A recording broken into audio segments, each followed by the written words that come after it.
ओम नमो भगवते वासुदेवाय। दितीने अत्यंत कामासक्त होऊन कश्यप ऋषींची प्रार्थना केली, त्यांना विनवलं आणि कामभोग मिळावा यासाठी त्यांना ती आग्रह करते।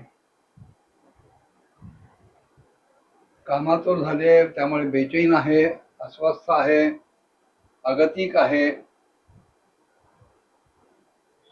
तिची ती अवस्था कश्यपांना समजत नव्हती अशाचा भाग नाहीये। आणि अशी अवेळी केलेली मागणी बघून कश्यपांनी तिचा धिक्कारी केला नाही, तिची निंदाही केली नाही किंवा तिचा उपरोधही केला नाही। उलट अत्यंत गोड अशा वाणीनं समजावणीच्या स्वरात कश्यप दितीला सांगतायत की प्रिय, तुझी इच्छा आहे ना, मग तुझी ही इच्छा मी नक्की पुरी करीन। तुला संततीची अपेक्षा आहे, नक्की मी संतती पुरवण्याच्या दृष्टीने यथाशक्ती प्रयत्न करीन। कारण असं आहे की जिच्यामुळे संसारामध्ये, गृहस्थाश्रमामध्ये धर्म, अर्थ आणि काम या तिन्ही आश्रमांच्या पुरुषार्थांची सिद्धी होते,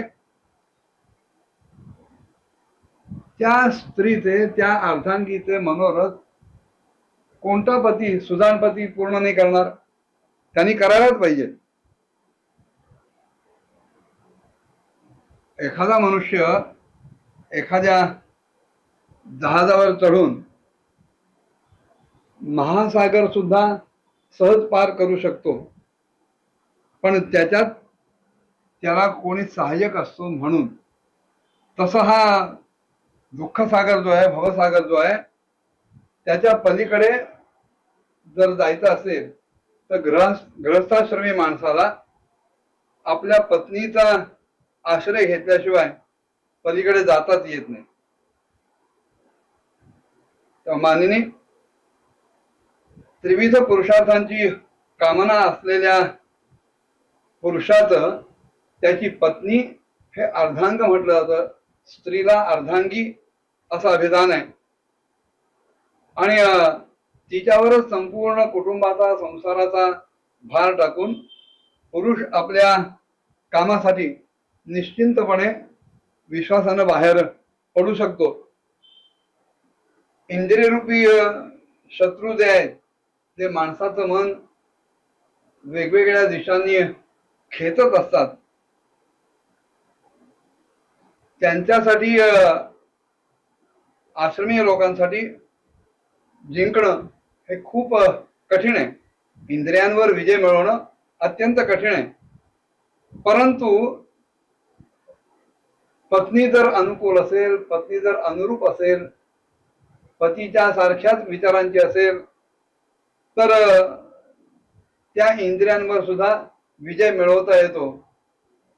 की एखादा किल्लेदार किंवा एखादा गडकरी ज्याप्रमाणे शत्रूपासून, लुटायला आलेल्या शत्रूपासून आपला किल्ला, आपला गड, आपला दुर्ग अगदी व्यवस्थित राखू शकतो, त्याप्रमाणे पुरुषाला आपल्या पत्नीच्या सहाय्यानं आपल्या संसाराचा गड, हा किल्ला व्यवस्थित लढवता येतो, सांभाळता येतो।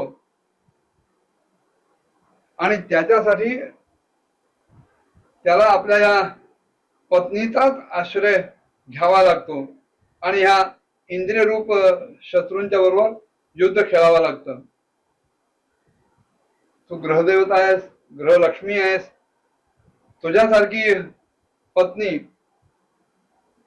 मला मिळाली काय, किंवा अन्य कोणाला तरी तुझ्यासारख्या शीलाची पत्नी जर मिळाली तर तुझ्यामुळं जे की संसारात उपकार घडतात त्याच्यातून मला काय आणि अन्य पुरुषांना सुद्धा कोणालाही मुक्त होता येणार नाही, त्या ऋणातून बाहेर पडता येणार नाही। एवढे तुझे आणि तुझ्यासारख्या स्त्रियांचे, गृहस्थाश्रमी माणसाला उपकार असतात. मी तुझी संतान प्राप्तीची इच्छा आहे ही यथाशक्ती नक्कीच पूर्ण करीन, माझ्यावर विश्वास ठेव. पण आत्ताचा जो काळ आहे, ज्या वेळेला ज्या क्षणाला तुझ्या चित्तात ही इच्छा निर्माण झाली, हा काम निर्माण झालाय, ही वेळा योग्य नाहीये. ही राक्षसी वेळ आहे. या राक्षसी वेळेमध्ये भगवान भूतनाथांचे शंकरांचे अनेक प्रकारचे गण भूतप्रेतादी सर्वत्र संचार करत असतात. आणि अशा वेळेला जर स्त्री पुरुषांनी एकमेकांना काम दिला आणि घेतला तर ते फार अयोग्य आहे, कारण त्याच्यातून दूषित संतती निर्माण होते. तर मग काही वेळ एक मुहूर्त थांब जरा, एक अर्धा पाऊण तास थांब. ही दूषित वेळ, ही अशुभ वेळ सरली की मी नक्की तुझी इच्छा जी आहे ती पूर्ण करेन. बरं असं आहे की मी ऋषी समाजात सुद्धा सन्माननीय आदरणीय आहे. तेव्हा अशा व्यक्तीनं अयोग्य वेळेला, अशुभ वेळेला, राक्षसी वेळेला आपल्या पत्नीला असा कामभोग देणं हे निंदनीय आहे. तेव्हा माझ्यासाठी एक अर्धा पाऊण तास तू जरा कळकाळ सोस आणि नंतर मी तुला निश्चित तुझी इच्छा पूर्ण करीन, तुला कामभोग देईन.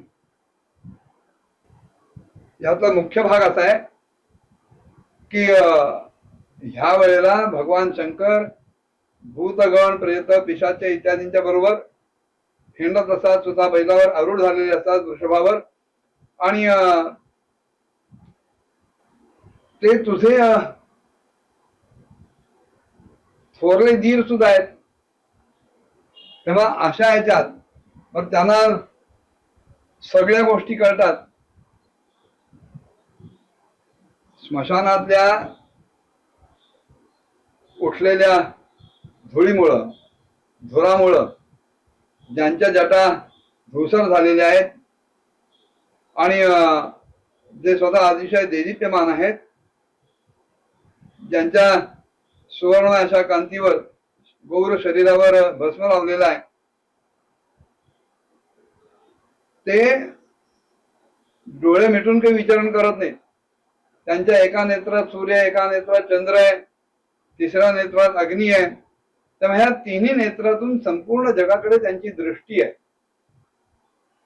तेव्हा तू आणि मी असा जर काही अविचार केला, अनाचार केला तर ते त्यांना कळणार नाही अशातला भाग नाही आणि तो त्यांचाही अपमान ठरेल. बर ते जे भूतनाथ आहेत, भगवान शंकर आहेत, एकीकडे आपले नातलेक आहेत असं जरी वाटलं तरी त्यांच्या दृष्टीने त्यांना कोणीही आपला नाही आणि कोणीही परका नाही.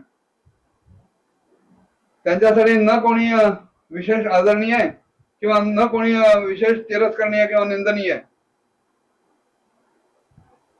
आम्ही तर अनेक प्रकारच्या व्रतांचं पालन करत त्यांची जी माया आहे त्या मायेला जाणण्याची इच्छा करतो, मायेला घेण्याचा प्रयत्न करतो.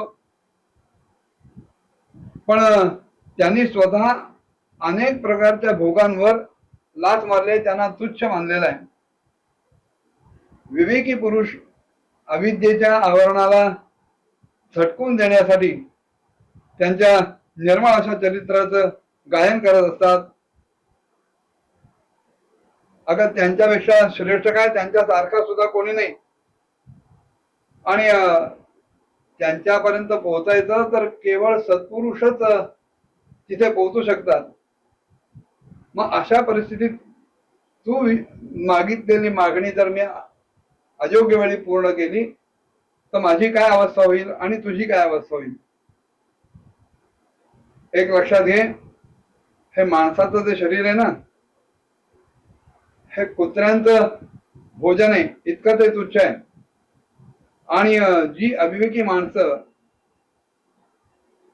देहालाच आत्मा समजून त्या देहाचे वस्त्र आभूषण माळा चंदन इत्यादिकांनी त्याला सजवतात नटवतात, त्यांच्या त्या अशा आचरणाला आत्माराम असे भगवान शंकर उपरोधाने हसतात, त्याचा उपहास करतात. मीच काय, पण साक्षात ब्रह्मदेव अन्य लोकपाल सुद्धा त्यांनी ज्या धर्ममर्यादा बांधून ठेवलेल्या घालून दिलेल्या आहेत, ज्या धर्ममर्यादा या विश्वाचं अधिष्ठान आहेत, त्यांना आम्ही ओलांडू शकत नाही, त्यांचं अतिक्रमण करू शकत नाही. तेव्हा एक मुहूर्तभर अलीकडच्या भाषेत म्हणजे एक अर्धा पाऊण तास जरा थांब कळ काढ, ही अशुभ वेळा सरली की मी तुझी इच्छा नक्की पूर्ण करीन. एवढं सगळं अत्यंत गोड समजावणीच्या स्वरात शांतपणे समजावून सांगितल्यानंतर सुद्धा दितीची अवस्था काय होती पुढच्या भागात बघूया. ओम नमो भगवते वासुदेवाय.